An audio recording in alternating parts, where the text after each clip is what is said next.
आयोजित करागला युवायाम सम्मेलन।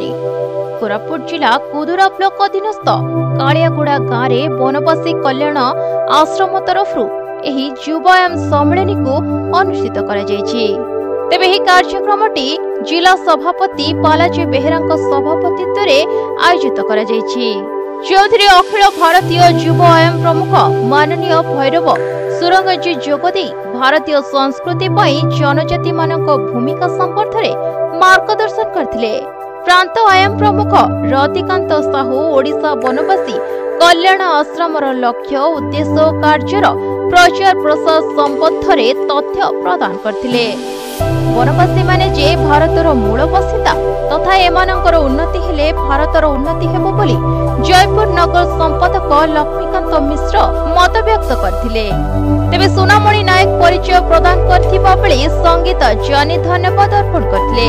प्रफुल्ल विषयी सदा भूमिया अरुण पाठ लक्ष्मण गोदबा आमर पाठ चांदी बेमाला वेणुधर पात्र प्रमुख सम्मेलन परिचालना करथिले।